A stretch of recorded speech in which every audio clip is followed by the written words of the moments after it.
بنیاد کے اوپر سوال اس کے لیے کھڑے ہو وہ عدل کرو اور یہی تقویٰ ہے. یہ تو تھا اس کا پہلا کوشچن جس میں تکمیل کا ذکر فرمایا اور اس احکام شریعت کا ذکر کیا.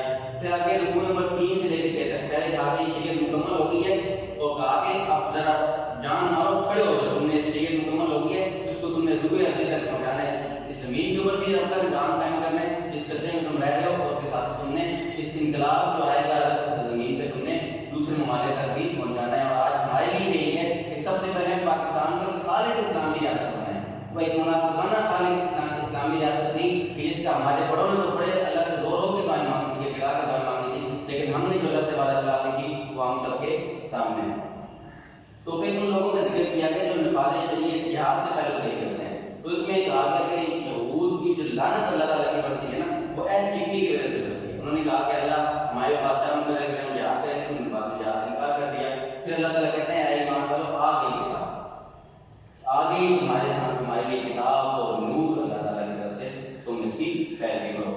تو پھر اس کے علاوہ یہود کے جو من گھڑت دعوے ہیں جس سے میں کیا پہلے کی بات کر سکتے ہیں, یہود کا کیا دعویٰ پتہ کہ we are chosen people of lord, ہم اللہ کے چنیدہ لوگ ہیں, نحن ابناء اللہ واحبہ, ہم اللہ کے, ہمیں تو نہ آگ چھوئے گی ہمیں کچھ بھی نہیں ہوگا. تو بات یہ ہے کہ ہم اور دوسرے لوگ ہیں دیز آر جینٹائلز, انسان نما حیوان ہے, ان سے جو مرضی کرو. تو اللہ تعالیٰ کہتے ہیں کہ یہ جو تم باتیں کر رہے ہو تو مجھے یہ بتاؤ موسیٰ علیہ السلام کے دور میں اس کے بعد کتنے دور ہوتے ہیں تمہارے اوپر, کیا عذاب کیوں برسا ہے یہ بتاؤ. کبھی تمہیں بندر بنا دیا گیا, کبھی خنزیر بنا دیا گیا, کبھی کیا بنا دیا گیا, کبھی مینگو کا تھا, کبھی کون سا تھا, تو پھر تم کے عذاب کس بات کے ہیں. تو آج سوچنے کی بات یہ ہے کہ یہ والا دعویٰ یہاں سے یہ لفظ ہٹا دیں تو آج ہمارے لیے امت مسلمہ کے لیے دعوے کہ ہم اللہ کے پسندیدہ, ہم تو اللہ کے نبی کی امت سے ہیں, بس مریں گے اور پھر جنت کریں گے. تو یہ آج ہمارے بھی دعوے ہیں کہ بھائی جنت تو ہمارا ویٹ کریے, بدل کی بلکہ کی حالات میں مسلمان نام لیتے ہیں نا صرف جنت کے لیے کافی نہیں. تو بات یہ سمجھنے کی ہے کہ آج ہمارے اندر یہ دعوے بھی ہیں, پھر سوچنے کی بات ہے امت مسلمہ آج اس آیت کے ساتھ ہم بن رہے ہیں. 57 اسلامی ممالک ہیں کہ وہ عزت نام کی کوئی چیز نہیں, عزت نام کی پھر کہتے ہیں کہ ہیں آج کیوں ذلیل تھے کل تک نہ تھے کہیں, گستاخی فرشتہ ہماری جناب نے, تو آج پھر ہم کیوں ذلیل ہیں. سوچنے کی بات ہے نا, تو ہونا آسان کیوں آیا ہے. تو ان کے آیا ہوگا ان کے حرام کاریاں اور وہ حرام کھانے کی وجہ سے آیا ہوتا, لیکن اللہ کے قانون مسلمانوں کے لیے ہوتا ہے, مسلموں کے لیے ہوتا ہے. تو مسلمانوں کے لیے اللہ تعالیٰ نے جو قانون کو سمجھنے کے ہوتے ہیں کہ اللہ تعالیٰ کے عذاب کیوں کرتے ہیں. آگے ہم جا کے پڑھیں گے اللہ کا عذاب آتا ہے تو کس صورت کے اندر آتا ہے, آپس میں لڑائی جھگڑے کی صورت میں آتا ہے, آسمانی بادشاہ کی صورت کے اندر آتا ہے, سیلاب کی اور ایسے بیماری کی صورت میں آتے ہیں جن کا اللہ تعالیٰ نے نام بھی انسانوں نے نام بھی رکھے. بات یہ سمجھنے کی ہے کہ ہمارے لیے جاتے ہیں کہ ہم اللہ کے پسندیدہ لوگ ہیں, بیٹا تو نہیں کہتے, ہم اللہ کے پسندیدہ لوگ ہیں, اللہ کے نبی کی امت سے, بس جنت ہمارا ویٹ کر رہی ہے. سوچنے کی بات ہے کہ آج ہم کیوں ذلیل ہیں. آج ہمیں دو ٹکوں کے پیچھے اللہ کے نبی کی حرمت کے اوپر زیادہ کمپرومائز کرنا پڑا, سوچنے کی بات. پھر آگے ہم یہ دیکھتے ہیں کہ اعراض عن الجہاد بنی اسرائیل کے واقعہ, پھر اس سورہ اس موسیٰ علیہ السلام کی قوم کا ذکر کیا گیا کہ موسیٰ علیہ السلام کی قوم نے کہا کہ موسیٰ علیہ السلام نے اپنی قوم کو کہا کہ جہاد کرو اللہ تعالیٰ کے راستے کے اندر. تو انہوں نے کہا کہ بھائی اینڈ ٹائم میں جا کے انہوں نے کہا کہ فضل اندھا اور کا فقاتلہ انہا ہاہنا قائمون, اے موسیٰ علیہ السلام آپ جائیں اور آپ کا رب جہاد کریں, ہم یہاں کریں. تو یہ سوچنے کی بات ہے کہ اگر جہاد انہی کا کام کرتے باقی انہوں نے کیا کیا. اس کے ساتھ ساتھ ایک اور چیز یہ وہ کہتے ہیں ہم تو یہاں بیٹھے ہیں, دشمن خود ہی نکل جائے گا تو ہم چلے جائیں گے, ہم تو بڑے شریف ہیں. تو جان لیجیے کہ مومن کبھی جو ہے نا اتنا اللہ کی حدود کو پامال ہونے والی اتنا شریف نہیں ہوتا. کہتے ہیں اتنا بھی شریف نہ ہونا کہ دوسرا آپ کو کرنا. تو بات یہ ہے کہ اللہ تعالیٰ کی حدود اور اللہ کے راستے کے اندر جہاد یہ سب سے اولین ترجیح ہے. آگے ہم انشاءاللہ محبتوں کو ذکر کریں گے, ایسی محبتیں اللہ اور اس کے رسول و جہاد, یعنی آپ کو اللہ سے اس کے رسول سے کتنی محبت ہے یہ آپ کے 4 5 6 فٹ کے جسم سے پتہ چلے گا کہ آپ اللہ کے راستے کے اندر جہاد کرنا ہے. تو انشاءاللہ ہم جہاد کو بھی کبھی سمجھیں گے. جہاد ہے کیا کہ اللہ کی زمین کے اوپر اللہ کا نظام قائم کرنے کی جدوجہد کے لیے اپنے آپ کو لگانا کھپانا ملا ہے. صحابہ کرام نے اپنی زندگیاں کس کام کے لیے لگائیں کہ اللہ کی زندگی کو اللہ کی زمین کے اوپر اللہ کا نظام قائم کیا جائے. اللہ کے نبی علیہ السلام تلوار کیوں اٹھائی, بدر کا مارکا, احد کا مارکا, خندق کا مارکا, احزاب کا مارکا, تبوک کا مارکا, نہ جانے کتنے مارکے. اس کے علاوہ ایسے جنہیں تو ہم نے نام بھی کبھی نہیں سنا, بنو مستلق, اس کے علاوہ بہت سے نام ہیں. آخر کیوں رحمۃ للعالمین ایسے ہیں کہ بھائی وہ اگر قیدی بھی وہ مسجد کے سکون کے ساتھ باندھا جائے تو کہا کہ اس کی رسی ڈھیلی کر دو، اس کو زیادہ تکلیف نہ پہنچے. ایک جانور بلی وغیرہ کو دکھا کے کہ اس کو تکلیف نہ پہنچے. لیکن جب اللہ کے راستے میں جہاد کا نام آتا ہے، رب کی دھرتی پہ رب کے نظام کا نام آتا ہے، تو اللہ کے نبی سب سے پہلے صفات اللہ کے سامنے آتے ہیں. تو آج ہمیں کیوں شرم آتی ہے اسلام کو ایک جو ہے نا ایک مکمل دین کہتے ہیں، تلوار کا نام لیتے ہیں، ہمیں کیوں ڈر ہوتا ہے؟ مسلمانوں کا امیج ہی ایسا گندا کیا گیا ہے، ایسا جان بوجھ کے بنایا گیا ہے کچھ ایسے لوگوں کے ذریعے کہ بھائی جب بھی داڑھی کا نام آئے، ایک پگڑی کا نام آئے، تو مجھے آپ یہ بتا دیں سینکڑوں 40 کتنے ممالک ہیں نیٹو کے اندر، اور اس کے بعد سامنے ایک مولوی، اگر ہمارے سامنے ایسے بندے آ جائیں تو ہم کہیں گے یار دنیا کا پتہ ہے، نہ تہذیب کا پتہ ہے، نہ ڈریسنگ کا پتہ ہے، کچھ بھی نہیں پتا، ہم ذہنی غلام ہیں نا.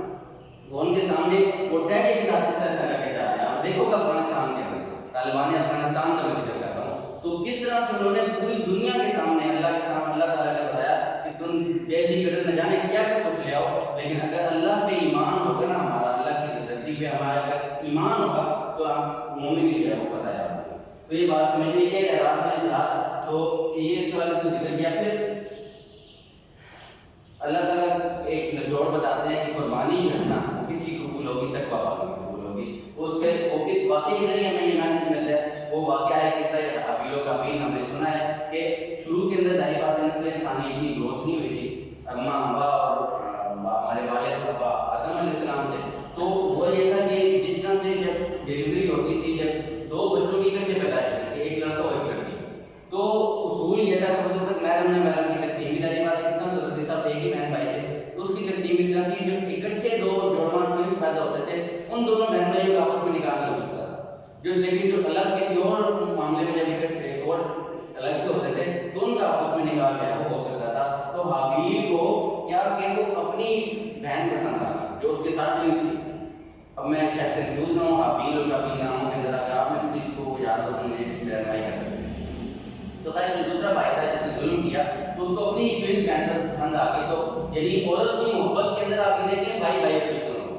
تو پھر ان دونوں نے کہا کہ اللہ تعالیٰ نے کہا چلو ٹھیک ہے کہ تم دونوں قربانی کو جو تمہارے تم میں سے حق کے اوپر ہوا تو اللہ تعالیٰ کے اوپر. اس کا اصول کیا تھا کہ وہ قربانی کرتے تھے اور ایک پہاڑ کے اوپر رکھ دیتے تھے. تو اللہ کی قربانی قبول کرنے کے اس وقت کیا طریقہ کہا تھا کہ ایک آگ آسمان سے ایک آگ آتی تھی اور اس آگ کو اس کھانے کو اچک لے لیتے تھے.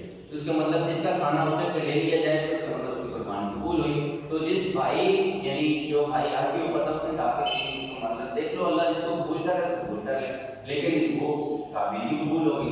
تو پھر انہوں نے کہا کہ بھائی میں تمہیں چھوڑوں گا نہیں، دیکھو تم ظلم نہ کرو، اللہ تعالیٰ ظلم کرنے والوں کے ساتھ نہیں. تو خیر پھر انہوں نے اس نے اپنے بھائی کو جو ہے وہ قتل کیا، شہید کیا انہوں نے. اور اس نے پھر وہ ہم غراب پر عربی میں کبے کو غراب کہتے ہیں، جب اس نے دفن کرنا تھا تو پھر اللہ تعالیٰ نے کبے کو بھیجا. کبے نے ڈیڈ باڈی جو جس کبے کی تو اس کو جو ہے وہ دفن کرنے کا معاملہ کیا. تو پھر اس نے اس کو لے کے سبق حاصل کیا کہ ہاں یار میں بھی اس طرح سے اس کو دفن کرتا ہوں. تو بات یہ ہے کہ ایک تو یہاں سے عذاب جانیہ کا کنسیپٹ اللہ تعالیٰ نے بتایا کہ جو تو برے کام کی ابتدا رکھے گا جب تک وہ برا کام جاری رہے گا اس کو گناہ ملتا رہے گا. آج قیامت تک اب جو کوئی بھی قتل انسانی میں جائے منتقل ہوگا اس جرم کا، اس کا گناہ کا خاص مسئلے اس کو ملنی ہی ملنی ہے. اور وہ حیران ہوتا ہے کہ بھائی اتنا سے یہ کام مجھے کبھی نہیں بتایا، اس بات میں بہت حیران ہوا. خیر اس سے یہ پتہ چلا کہ قربانی کسی قبول ہوگی تقویٰ والی.